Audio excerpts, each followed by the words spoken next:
Shalom shalom bwoko bw'Imana, nongeye kubasuhuza mbifuriza umugisha n'amahoro bituruka ku Mwami Imana. Uyu munsi turi ku cyumweru itariki ya 22 z'ukwezi kwa gatatu umwaka w'2026. Tugiye kumva ijambo ry'Imana ry'uyu munsi dusanga mu gitabo cya Zaburi y'103 umurongo waho wa 2 kugeza ku murongo waho wa 3. Haranditse ngo umutima wanjye himbaza Uwiteka, ntiwibagirwe ibyiza yakugiriye byose, niwe ubabarira ibyo wakiraniwe byose, agakiza indwara zawe zose.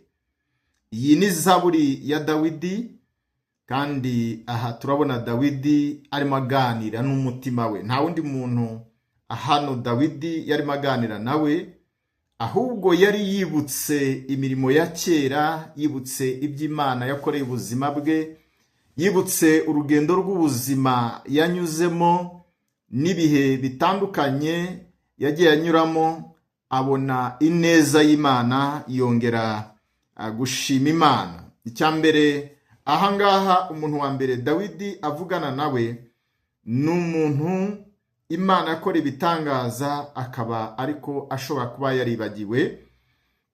Dawidi ahabwa mbere avuga ngo ntiwibagirwe ibyiza yakugiriye byose. Yarimo avugana n'umutima we, ariko uyu munsi hari umuntu ashobora kuba yaribagiwe ibyiza Imana yamugiriye. Arimo aramubwira kutibagirwa, arimo aramubwira kongera kwibuka ineza, urukundo, imbabazi, ibitangaza by'Imana, urugendo wagendanyemo n'Imana, kugira ngo ntiwibagirwe. Rero ibivuze yuko hari igihe umuntu ashobora kuba yakwibagirwa imigisha y'Imana. Hari abantu Imana yakoreye ibintu bikomeye, yaba yaragukijije indwara muri cya gihe, yaba yarakurinze mu bihe bikomeye, yaba yaraguhaye akazi, yaba yaraguhaye amahirwe atandukanye y'ubuzima, yaba hari ibintu bitandukanye Imana yakoze mu buzima bwawe, ariko uyu munsi ukaba waribagiwe. Aha rero Bibiliya iratwibutsa, irongera kudushishikariza kongera kwibuka yuko Imana ari byo yakoze mu buzima bwacu tudakwiriye kwibagirwa. Aha rero hari ibintu wowe uziranye n'umutima wawe, utaziranyeho n'abandi bantu. Hari ibintu Imana yakoze mu buzima bwawe ndetse abandi bantu batabasha kumenya. Niyo mpamvu Dawidi we yiyiganirizaga umutima wawe. Hari n'ibyo abantu bazi, ariko iyo wibukije umutima wawe, iyo uganirije umutima wawe, kuko hari ibiri mu ibanga, hari ibiri muri wowe utabwira abandi bantu. Niyo mpamvu Dawidi we yongeye kwibutsa umutima we, yongera kutongera kugira ngo utibagirwa. Ese nta bintu Imana yaba yaragukoreye ukaba wenda urimo wibagirwa, ukaba umaze kudamarara? Bibiliya niko yavuze. Imana ibwira Abayisiraheli babwira ngo nimumara kurya mugahaga, mukubaka amazu meza, mukabyara, mukororoka, ngo ntimuzibagirwe. Rero hari igihe kuko muri kamere muntu habamo kwibagirwa. Rero iki ni igihe ijambo ry'Imana ryongera kugaruka kugira ngo ryongere kutwibutsa gushima Imana ko ari iby'ingenzi, kongera kwibuka ineza y'Imana, kongera kwibuka urukundo rw'Imana, kongera kwibuka imbabazi z'Imana, kongera kwibuka aho Imana yadukuye. Umuntu wa kabiri hano ni umuntu uri mu byaha, ni umuntu uri mu bihe by'ubuzima cyangwa se agenda mu nzira zitari nziza, umuntu wumva yuko adakwiriye imbabazi z'Imana. Dawidi nawe yigeze anyura mu bihe bikomeye, ariko yavuze ngo niwe ubabarira ibyo wakiraniwe byose. Niko ijambo ry'Imana ryatubwiye. Dawidi yigeze anyura mu byaha by'ubusambanyi, asambanya umugore w'abandi. Amaze kumusambanya ntibyagarukira aho ngaho, akora n'ikindi cyaha gikomeye cyo kumugambanira. amwohereza umusirikare mukuru amubwira ngo amushyire ku rugamba imbere.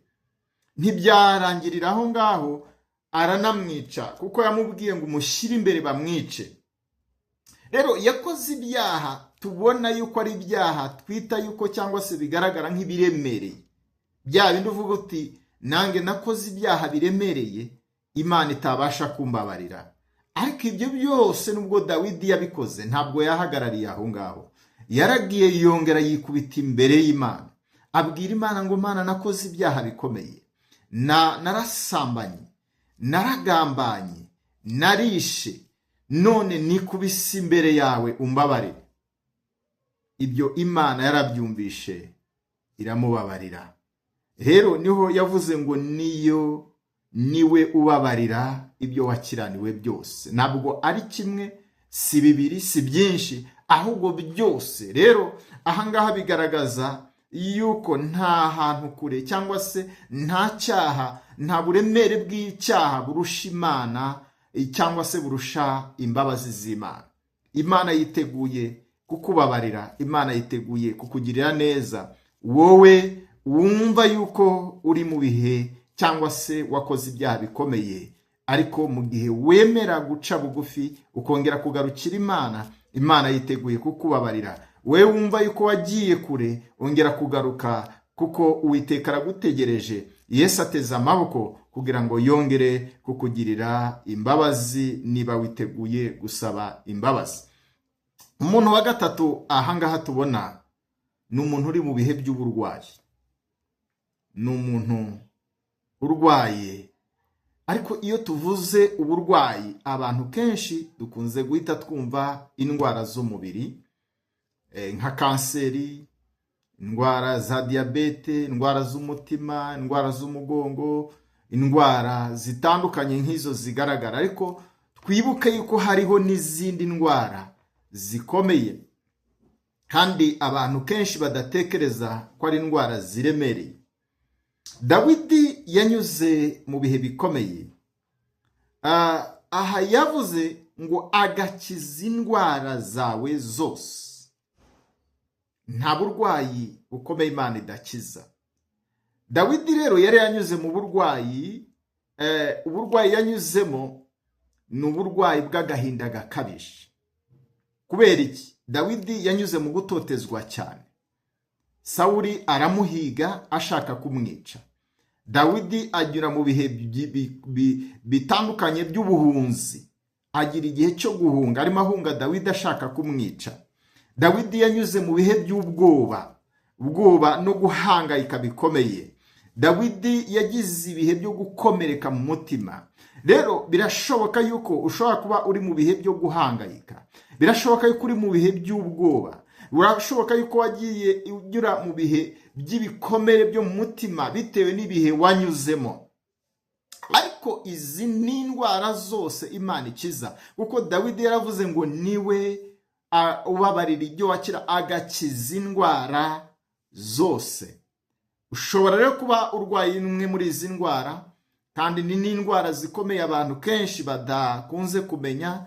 Kandi hari n'abantu benshi barwaye izi ndwara ariko bo nabo ubwabo ku giti cyabo batazi yuko barwaye izi ndwara. Ushobora kuba urwaye agahinda gakabije, ushobora kuba urwaye ibikomere byo mu mutima bitewe n'ibihe ubuzima wanyuzemo, bitewe n'abagutoteje, bitewe n'ibindi. Ariko Bibiliya yavuze ngo agakiza indwara zawe zose.